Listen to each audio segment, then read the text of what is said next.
Olá, boa noite. Sejam todos muito bem-vindos ao canal Embarque Imediato, trazendo as últimas notícias do mundo rodoviário. A ANTT respondeu nesta segunda-feira, dia 2 de setembro, questionamento feito na última semana sobre a apreensão de 2 ônibus de fretamento na capital paulista que transportavam passageiros que compraram os bilhetes por meio do aplicativo e site da Buser. Os veículos recolhidos pela fiscalização na quarta-feira, dia 28 de agosto. Os usuários foram desembarcados e realocados para ônibus de linhas regulares. Em nota, a ANTT diz que os que foram flagrados praticando viagem em regime regular e que não tinham autorização para isso, podendo operar apenas como fretados circuito fechado. Ainda de acordo com a agência, na nota, as empresas de fretamento que operam como as empresas de linhas fixas de circuito aberto atuam de forma ilegal e criam uma concorrência desleal.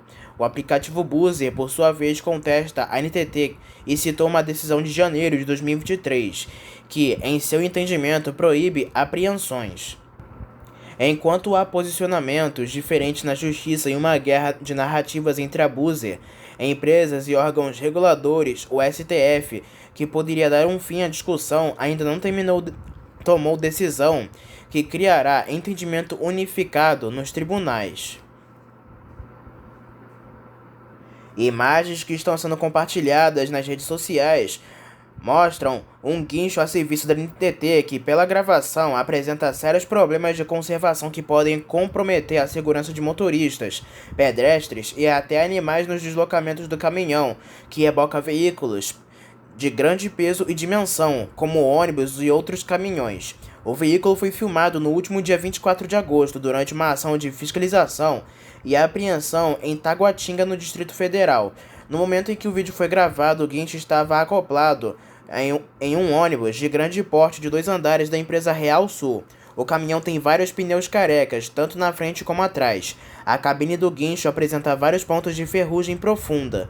O tanque de combustível do caminhão guincho apresenta sinais de mancha de óleo, aparentemente antigos. O escapamento está completamente enferrujado. O ônibus foi apreendido por estar supostamente fazendo sessão irregular de linha, ou seja, passageiros embarcando e desembarcando onde a empresa não tem autorização de realizar parada. Entretanto, representantes da companhia de ônibus negam a acusação e disseram que os fiscais viram um mapa de viagem, documento preenchido pela própria empresa que mostraria um destes embarques e desembarques que seriam proibidos. Entretanto, funcionários da empresa negam e dizem que a passageira que constava no mapa não realizou a viagem. Na ação do último dia 24 de agosto, também foram apreendidos sob a mesma acusação de sessão irregular, além da Real Sul, empresas como Cetro, Nacional, Novo Horizonte e Antran, mas nem todos os coletivos foram guinchados. Isso porque as empresas não haviam guinchos disponíveis e os ônibus foram ao pátio de apreensão circulando normalmente, o que seria um procedimento irregular. O site Diário do Transporte procurou a agência na tarde do último sábado, mas a resposta só veio no último dia 26, às 2h50 da tarde. A ANTT tomou conhecimento do caso e já adotou as medidas cabíveis para que o problema não ocorra novamente. A cerimônia de inauguração do BRT Norte e Sul de Goiânia, capital de Goiás, aconteceu neste dia 6 de setembro. O evento contará com a presença do presidente Luiz Inácio Lula da Silva. Apesar da cerimônia acontecer apenas nesta sexta, o serviço já está operando desde o último sábado, dia 31 de agosto.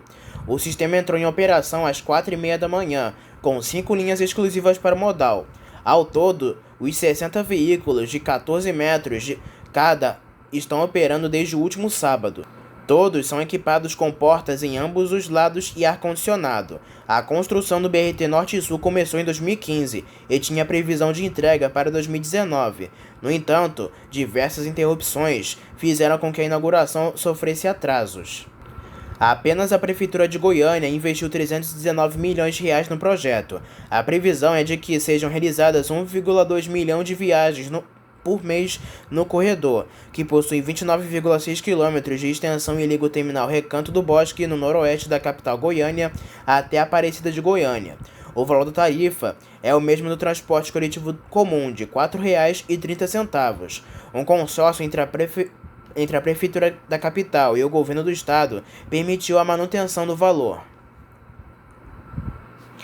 A cidade de Camaçari, na Bahia, recebeu no último dia 29 de agosto o primeiro ônibus elétrico para testes. O veículo é produzido pela Eletra, empresa que atende aos critérios do Programa de Aceleração no Crescimento, o PAC, seleções do governo federal, no eixo de renovação de frota. A cidade da região metropolitana de Salvador foi selecionada no programa com 30 novos ônibus elétricos. O ônibus da Eletra, com 12,1 metros de comprimento, tem capacidade para 70 passageiros. O veículo 100% elétrico e dispõe ar-condicionado, rede Wi-Fi e tomadas USB para carregamento de celulares, além de piso baixo. Além da Eletra, outras fabricantes participarão da fase experimental e em diversos percursos vazios e com lotação habitual. Para a próxima semana, Camaçari deve receber um Active da Marco Polo. Já a chinesa BYD deve enviar seus ônibus no início de outubro. A Volvo também encaminhará seu veículo para compor a frota teste. A diretoria de planejamento da STT informou que a partir do dia 2 iniciará o treinamento dos motoristas que vão conduzir os ônibus no período de teste. A Secretaria da Fazenda da Prefeitura de São Paulo autorizou a administração municipal a empenhar R$ 15,5 milhões para fazer frente a despesas relativas aos contratos de financiamentos assinados com o Banco do Brasil e do Banco Nacional de Desenvolvimento Econômico e Social para o Programa de Eletrificação da Frota do Transporte Coletivo da capital. Um primeiro valor de R$ 12,5 milhões foi autorizado para pagamento ao BNDES para a cobertura de despesa com encargos do contrato da operação de crédito do financiamento do programa ônibus elétrico. Outros R$ 3,01 milhões foram destinados ao Banco do Brasil, também para a cobertura das despesas com encargos de financiamento assinado com o município. A Prefeitura de São Paulo assinou 2 contratos com o Banco do Brasil, totalizando R$ 500 milhões, cujos recursos já estão sendo utilizados. Os valores empenhados chegaram a R$ 235 milhões até o final de julho passado. Além disso, a administração municipal tem contratada uma terceira operação com o Banco do Brasil de R$ 250 milhões e outra com R$ 250 milhões com a Caixa Econômica Federal, em estágio final para assinatura. A Secretaria Municipal da Fazenda destaca ainda que foram aprovadas pela Secretaria do Tesouro Nacional operações de crédito no valor total de R$ 2,75 bilhões, envolvendo contratos de empréstimos com o Banco do Brasil e com o BNDES.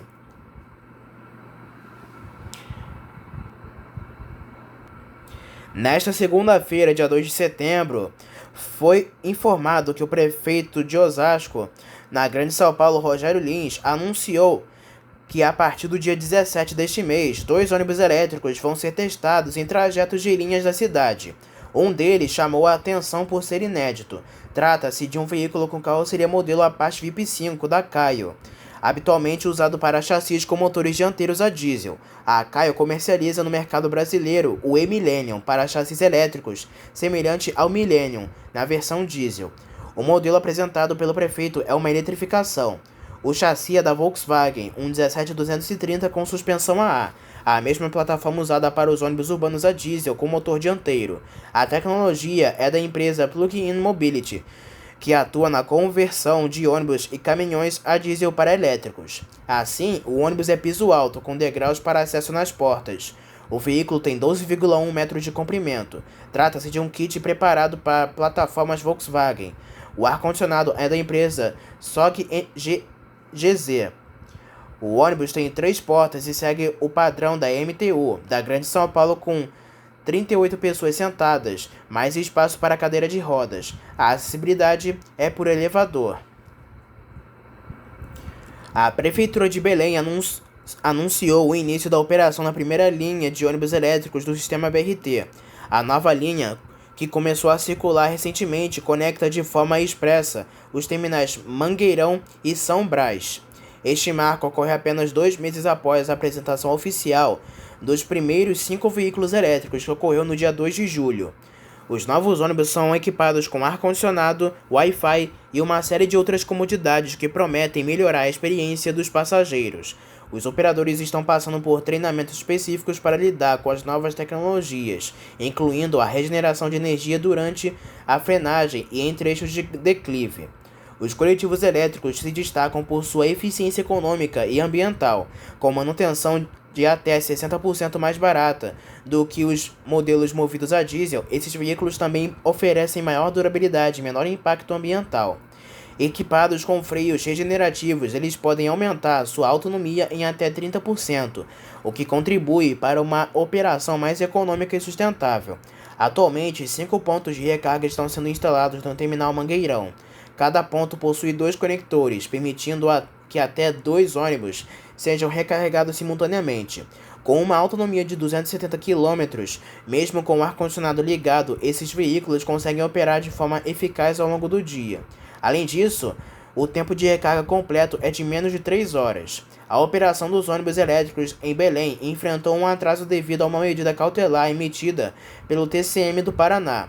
A suspensão ocorreu no dia 4 de julho, em apenas 2 dias após a apresentação dos veículos, e foi motivada por alegações de sobrepreço.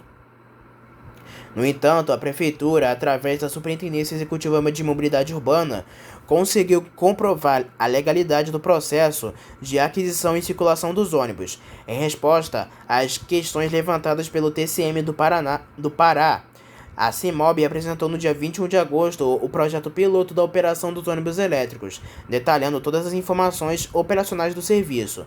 Com isso, a conselheira Ann Potts retirou a medida cautelar no dia 29 de agosto, permitindo que a operação dos veículos fosse finalmente iniciada. A Marco Polo China atingiu a marca de 60 ônibus entregues para Hong Kong em 2024. A companhia fornece veículos para a região desde 2012, especialmente produtos da família Audace.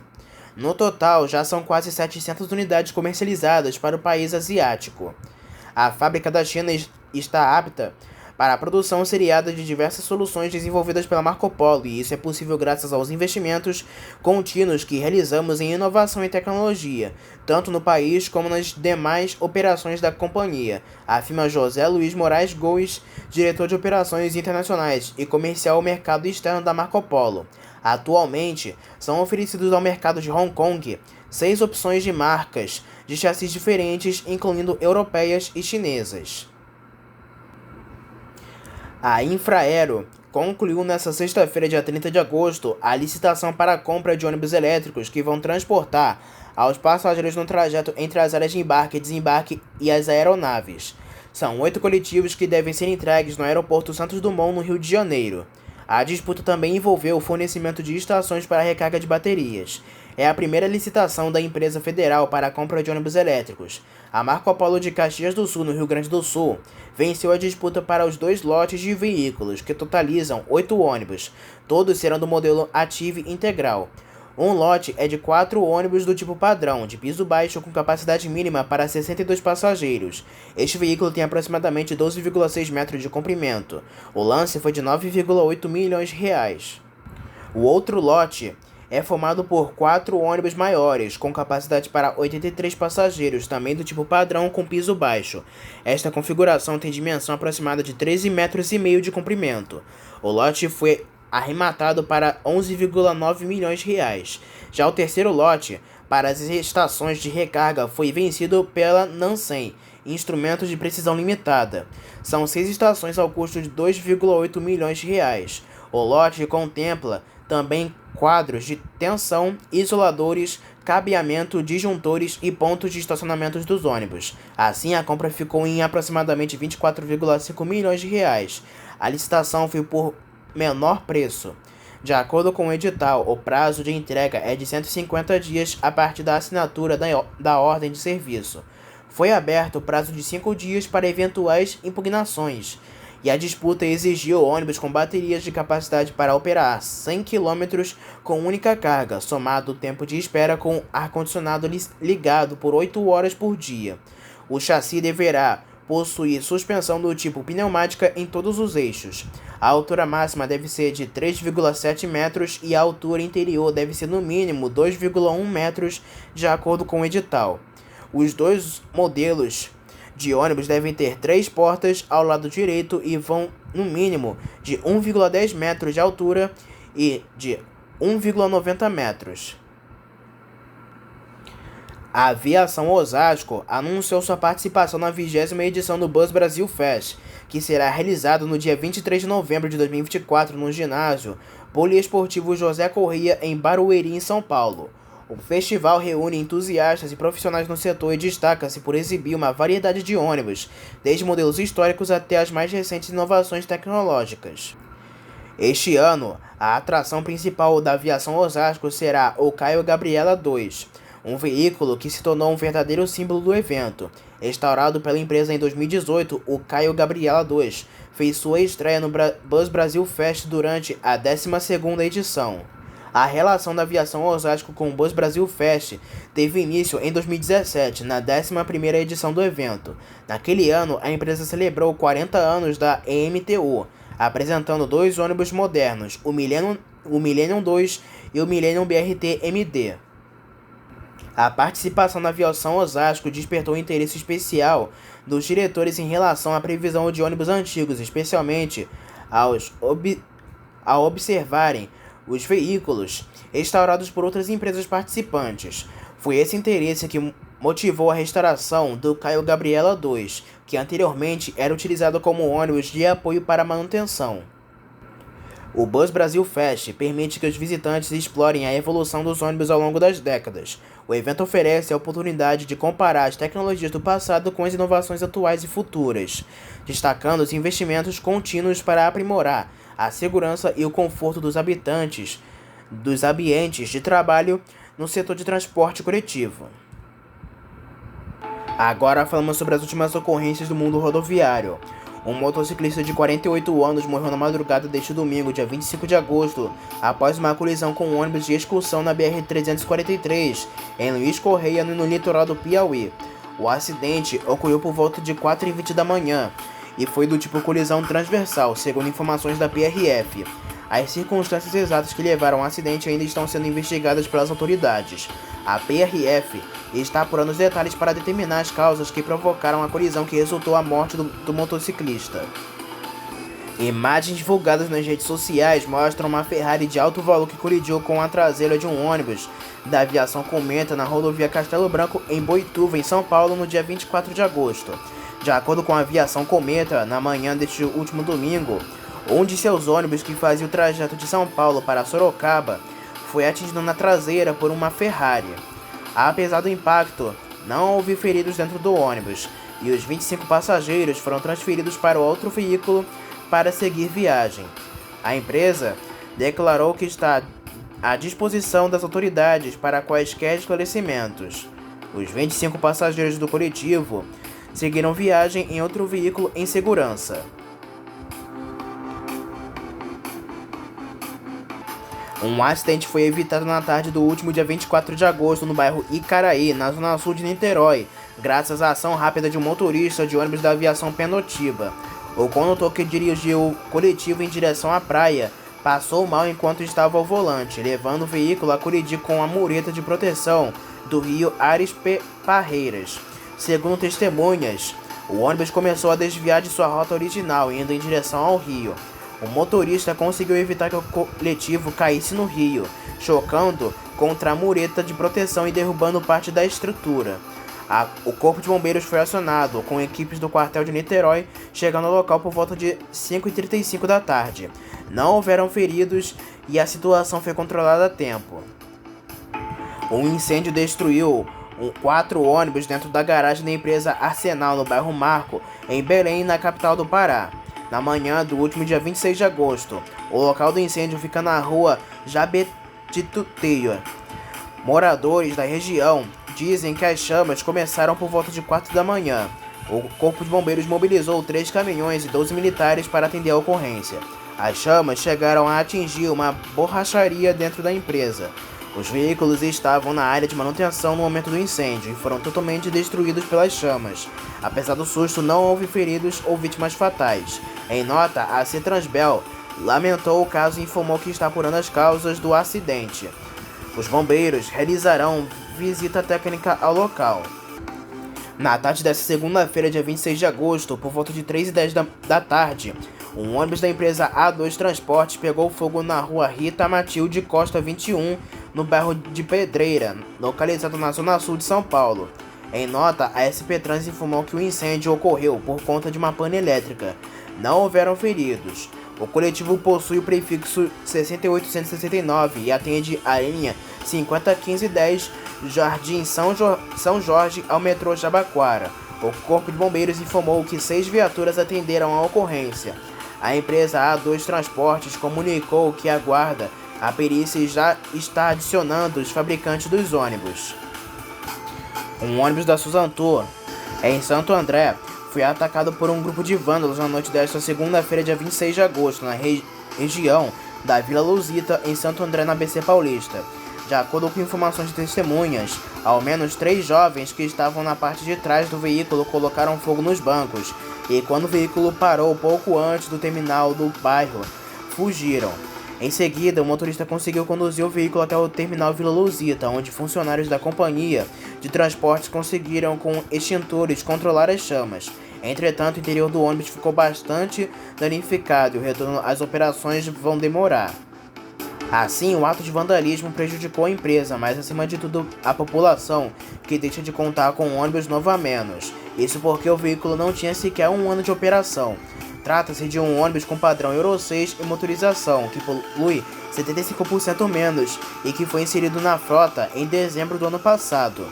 A empresa tenta recuperar as imagens de câmera de segurança do ônibus e vai registrar o boletim de ocorrência para as investigações. As operações no terminal são normais na manhã desta terça-feira. Um ônibus fretado tombou na região de Água Doce, em Santa Catarina, na manhã do último dia 26 de agosto. O acidente aconteceu próximo à rodovia SC-153, no sentido Caçador. Segundo informações iniciais, 16 pessoas estavam a bordo do veículo e 2 ficaram gravemente feridas. Equipes do Corpo de Bombeiros Militar de Água Doce, Catanduvas, Salto Veloso e dos Bombeiros Voluntários de Caçador foram mobilizados para atender o caso. Ainda de acordo com as primeiras informações, os 16 passageiros foram encaminhados ao hospital de Caçador. Autoridades estão no local e devem realizar a perícia no veículo. Até o momento não há informações sobre a dinâmica do acidente e nem as atualizações sobre o estado de saúde das vítimas. Um ônibus intermunicipal se envolveu em um acidente com um caminhão na estrada Quinta do Morro, na cidade de Embu das Artes, na Grande São Paulo. A ocorrência ocorreu por volta de 8h15 da manhã, do último dia 27 de agosto. Em nota, a MTO informou que o veículo operava a linha 511 em Embu das Artes ao metrô Vila Sônia, no momento do acidente. Ainda de acordo com a empresa, a inspeção do veículo está em dia, sendo válida até janeiro de 2025. O Corpo de Bombeiros e o SAMU foram acionados para atender os passageiros feridos que foram encaminhados ao PS de Embu das Artes. A MTU ainda informou que ainda está apurando as condições do acidente. Na manhã do último dia 30 de agosto, por volta de 10h30 da manhã, um ônibus pegou fogo na Avenida Inácio Barbosa, no bairro Aruana, na zona sul de Aracaju. O Corpo de Bombeiros informou que não houve feridos. O coletivo atendia a linha circular Praias 02. A SMTT apurou que as chamas teriam se iniciado no motor quando o veículo ainda trafegava na avenida. Rapidamente, o motorista parou o ônibus e pediu para que todos os passageiros descessem. O veículo acabou por sofrer perda total. A ocorrência segue sob investigação da SMTT, que contatou a empresa responsável pelo coletivo. Na tarde desta última sexta, dia 30 de agosto, por volta de 3h50 da tarde, uma idosa de 74 anos morreu após passar mal e desmaiar e se chocar contra um ônibus intermunicipal na Avenida Rude Ramos, em São Bernardo do Campo. O coletivo, gerenciado pela MTU, atendia a linha 069 Santo André à Fabricatrol, em São Paulo, e estava parado no ponto do momento do acidente. As autoridades confirmaram o óbito da senhora no local.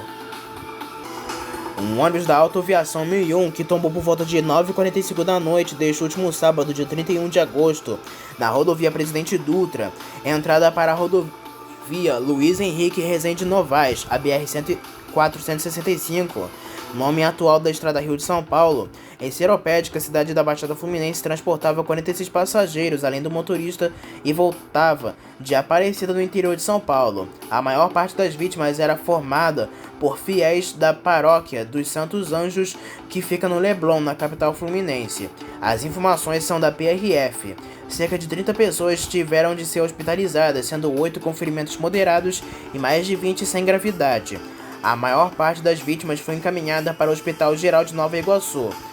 O motorista perdeu o controle da direção após fazer uma curva fechada na rodovia Presidente Dutra. Para os resgates, a via ficou completamente interditada no sentido Rio de Janeiro. A pista já está liberada. As causas do acidente ainda estão sendo apuradas. Uma batida entre ao menos 2 carros e um ônibus da empresa Aviação Campo Belo afetou o trânsito na região de Santo Amaro, na zona sul da capital paulista, por volta de 11 da manhã, desta segunda-feira, dia 2 de setembro. De acordo com a leitora Sueli Cécio, a colisão ocorreu entre as avenidas Roque Petroni Júnior e Santo Amaro, no cruzamento das duas vias. Uma longa fila de ônibus foi formada devido à ocupação nas vias. A batida envolveu um carro de passeio, um furgão de entrega e o ônibus superarticulado da Aviação Campo Belo, que fazia a linha 645010, Terminal Capelinha ao Terminal Bandeira. Ainda não há informações sobre vítimas e o que teria ocasionado o acidente. Uma mulher morreu após cair de um ônibus em movimento na cidade de Maringá, no Paraná. O acidente aconteceu na quinta-feira, dia 29 de agosto, no cruzamento das avenidas Horácio Racanelo Filho com Duque de Caxias. A vítima estava com o marido e o filho na hora do acidente. No momento do acidente, a criança estava no colo do pai e não se feriu. Ela chegou a ser socorrida e levada a um hospital, mas não resistiu aos ferimentos. A empresa Cidade Verde acredita que no momento da queda, a mãe preparava leite para o filho. Em nota, a companhia disse que está apurando os fatos internamente. A vítima estava apoiada em uma porta usada para a entrada e saída de cadeirantes, que funciona apenas com acionamento manual. No entanto, o motorista afirma que não ativou o sistema da porta na queda. O veículo passará por perícia. A nova Itapemirim Suzantur estreou no último dia 28 de agosto a linha São Paulo-Parnaíba. O serviço faz parte da retomada das operações pela empresa do ABC Paulista, em forma de arrendamento judicial dos serviços que eram de responsabilidade das viações Itapemirim e Caiçara, que sob a antiga administração tiveram a falência decretada em 21 de setembro de 2022.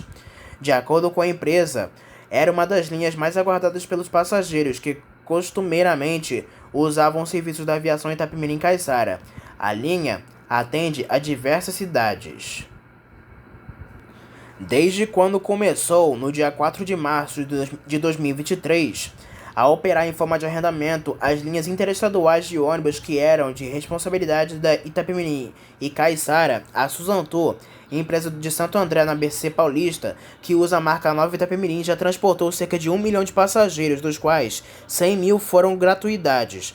Percorreu mais de 25 milhões de quilômetros e rendeu aos credores das antigas administrações quase 5 milhões de reais apenas com o pagamento das mensalidades previstas no contrato. É o que mostra o novo balanço do processo de falência das antigas viações Itapemirim e Caiçara, protocolado nesta quinta-feira, dia 29 de agosto, ao qual o site Diário do Transporte teve acesso com exclusividade.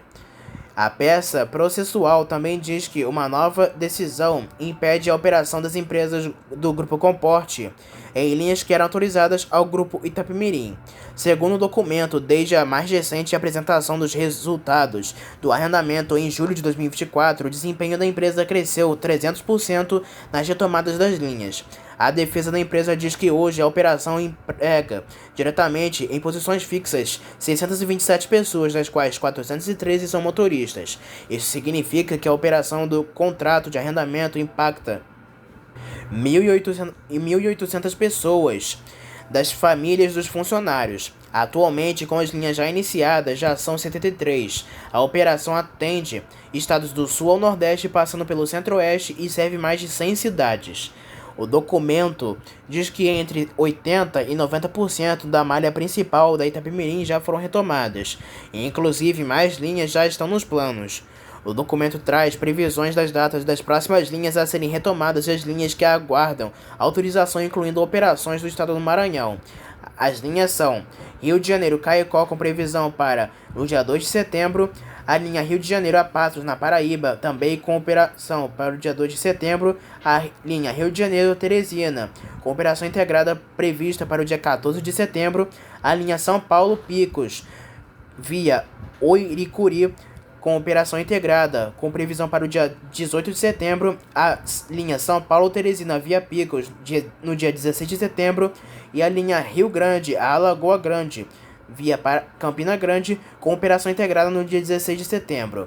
As linhas que ainda estão aguardando autorização são a linha Aracaju-Belém via Salvador, Salvador-Belém via Teresina, Rio de Janeiro-São Luís via Feira de Santana e Feira de Santana a São Luís via Teresina.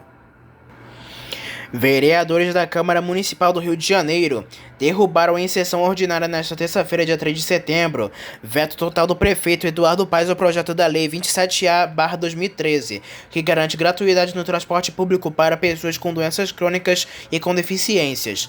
O veto foi publicado no dia 10 de julho de 2024. Na ocasião, o prefeito Eduardo Paes, na justificativa do veto, afirmou que, pela Constituição Federal, a organização do transporte coletivo, incluindo custeio e gratuidade, é de responsabilidade do Executivo, não cabendo este papel ao Legislativo.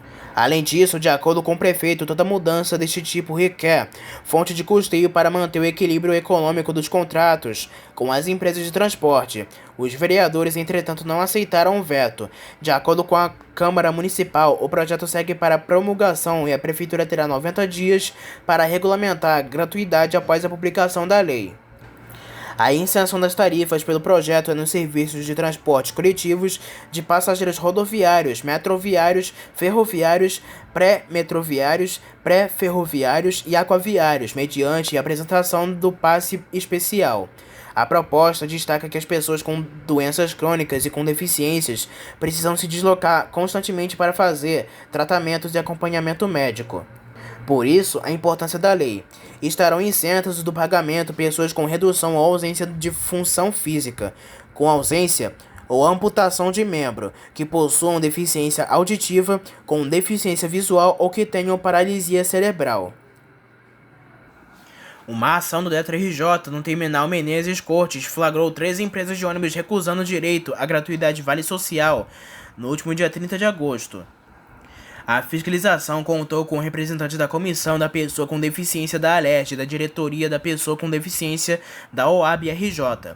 As empresas foram autuadas e serão oficiadas para que o benefício seja aceito em todos os coletivos. Além disso, de uma situação de empatia, o respeito à gratuidade à lei em toda a frota intermunicipal fluminense. Neste sábado, dia 31 de agosto, a nova Arena da Baixada em Duque de Caxias, região metropolitana do Rio de Janeiro, foi o palco da primeira Expo Bus, um evento inédito que celebrou a história e a evolução do transporte rodoviário no Brasil. Com a presença de milhares de entusiastas profissionais do setor e curiosos, o evento exibiu um impressionante acervo de 97 veículos, incluindo desde ônibus históricos até os mais modernos e sofisticados modelos do mercado. A exposição contou com a participação das empresas renomadas como Autoviação 1001, Real Brasil, Viação Águia Branca, Porto Velho Turismo, Viação Redentor, Viação Cidade do Aço, Só Lazer Transporte Santa Maria, Transporte Xinguá, Turim, Tamboré, Autoviação Auto-ônibus Veracruz, Transnorte, Topline, Jovem Tour, Nani Tour, Viação Normandie, Transportes Única Petrópolis, Guanabara Turismo, Autolotação Ingá, Autoviação Alfa, Expresso Recreio, Via Up, Transportes Machado, Trel, Autoviação Jabu, Rabelo Tour, Aliança Turismo, entre outras. Entre os destaques estavam o icônico Ciferal Flecha de Prata de 1964 da Autoviação 1001 e os modelos mais recentes da linha G8 da Marco Polo, que impressionaram pela modernidade e tecnologia embarcada.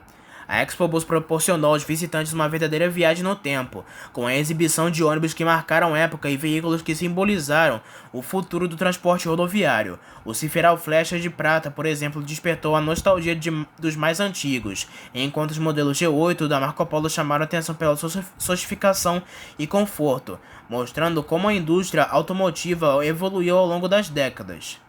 A Aviação Redentor, uma das participantes do evento, trouxe uma curiosidade que encantou o público: a presença de um Neobus Newbega com o prefixo 47644, que coincide com o prefixo de um dos antigos Ciferal Tocantins de 1979, também exposto na feira.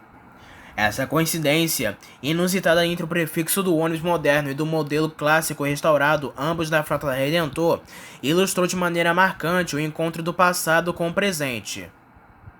Outro destaque da exposição foi a presença do Ciferal GLC Bus de 1996, também restaurado por colecionadores que trouxeram memórias de uma época em que o transporte rodoviário do Rio de Janeiro estava em plena expansão. Esses veículos restaurados foram um grande atrativo, mostrando o carinho e a dedicação dos colecionadores em preservar a história do transporte público. Além da exposição de veículos, a primeira ExpoBus RJ ofereceu uma série de atrações culturais e gastronômicas para os participantes. A área gourmet, cuidadosamente planejada, disponibilizou uma variedade de comidas e bebidas, atendendo mais diversos gostos. Para completar a experiência, foram instalados estandes com vendas de miniaturas de ônibus e outros produtos relacionados ao setor, agradando aos colecionadores e entusiastas. A programação musical também foi um sucesso, com 3 shows ao longo do dia que animaram o público. As bandas Grupo Galileus, Banda Asis e Banda Alerta trouxeram muita música boa, criando um ambiente descontraído e alegre para todos os presentes. O ponto-alvo do evento foi quando um dos ônibus dos organizadores da primeira ExpoBus foi içado por um guindaste a 20 metros de altura.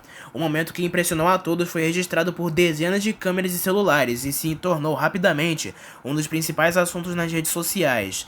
Esta inusitada exibição mostrou a grandiosidade do evento e a criatividade dos organizadores em proporcionar uma experiência única aos participantes. A ExpoBus RJ foi um sucesso absoluto, tanto em termos de público quanto de organização. O evento contou com patrocínio de diversas empresas e entidades que reconheceram a importância de um evento desse porte para o setor de transporte rodoviário. Com a primeira ExpoBus RJ, o Rio de Janeiro se consolida como um importante polo para eventos voltados ao setor de transporte rodoviário, e os organizadores já consideram a possibilidade de realizar edições futuras. A expectativa é que o evento se torne uma referência nacional, reunindo ainda mais expositores e ampliando sua programação, atraindo um público cada vez maior e mais diversificado.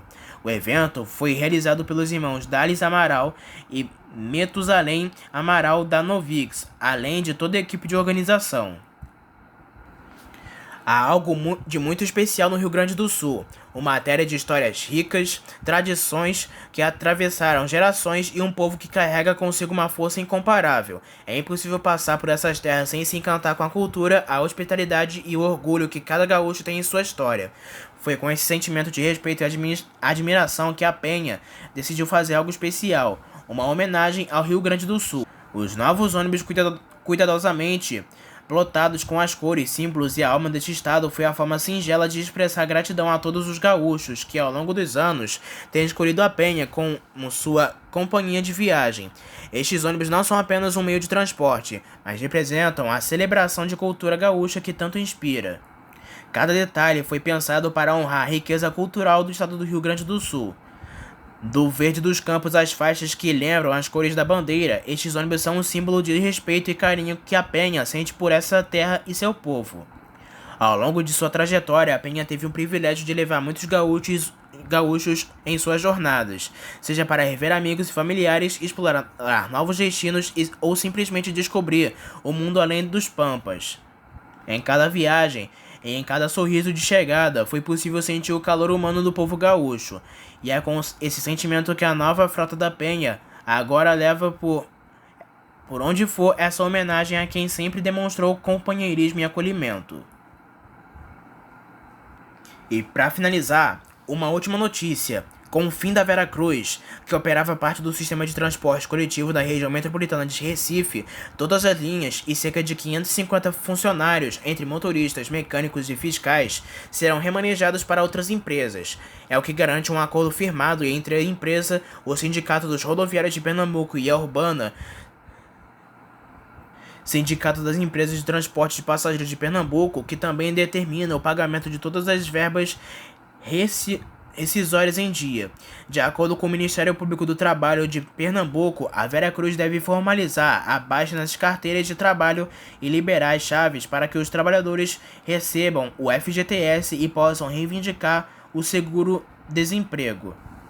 O acordo prevê que pelo menos 50 funcionários sejam imediatamente contratados para atuar em outras empresas, com o restante passando a integrar um banco de dados da Urbana PE, para serem integrados ao sistema de forma gradativa.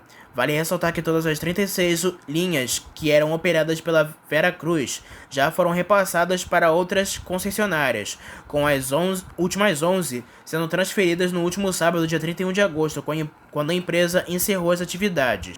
Os itinerários foram distribuídos entre as empresas Borborema, Metropolitana e São Judas Tadeu. A Veracruz, que enfrentava problemas para cumprir o número mínimo de viagens exigido e tinha veículos que apresentavam sinais de falta de manutenção dos veículos, não conseguiu atender às exigências de renovação de frota e pagamento de multas, acumuladas no valor de R$10 milhões. E assim finalizamos mais essa edição das últimas notícias e informações e ocorrências do mundo rodoviário. Não se esqueça que em breve traremos mais notícias e informações somente aqui para você. Espero que tenham gostado do vídeo, uma boa noite para todos e até a próxima.